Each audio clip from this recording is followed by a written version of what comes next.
Hey everybody, welcome back. It's been about a week since I posted my hatch video, and although the emu is growing up, she's doing good. So I wanted to make a video about how I care for my emu chicks and just chicks in general. So for right now, I have her in a relatively small kennel. Nothing too special. I have her on some pine shavings because they're fairly cheap and they don't have much aromatics to them as maybe cedar shavings would, so it's not going to cause any respiratory issues. I'm giving her unmedicated chick feed, chick starter. You have to make sure that they get unmedicated because the medicated can cause stomach problems. And she's also getting B12 and vitamin K in her water. This Rooster Booster.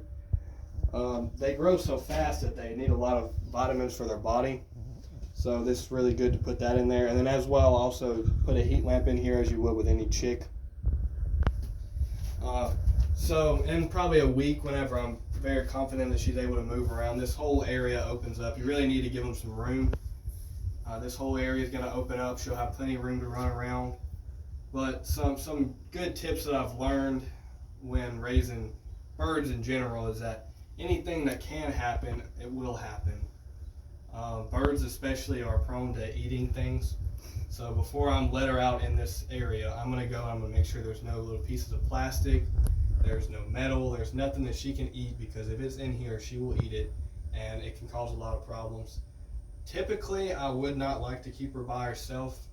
This is kind of luck of the draw on this one. The other ones didn't hatch. But if you are going to get emus or just any bird in general, you are going to want to keep them at least with one other bird. They're very social animals. But another facet of that is that sometimes they come along with a few medical issues. So this one in particular, as you can see if I hold her up, her legs splay out to the side. They call this splay leg, and this can happen whenever they don't learn to walk on a good surface. Sometimes their ligaments just aren't strong enough to hold their legs under them, and it can cause a lot of problems. So keep in mind that I am not a vet. Keep that in mind.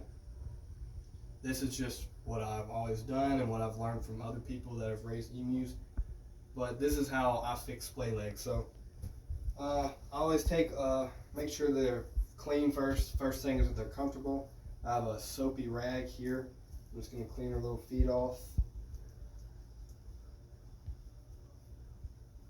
And I'll take the other end and dry them off good. Make sure that they're clean.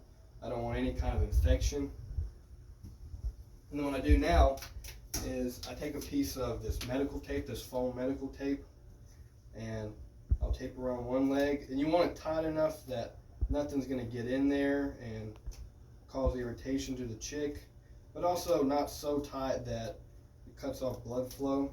And I'm just going to go around and tape her legs together.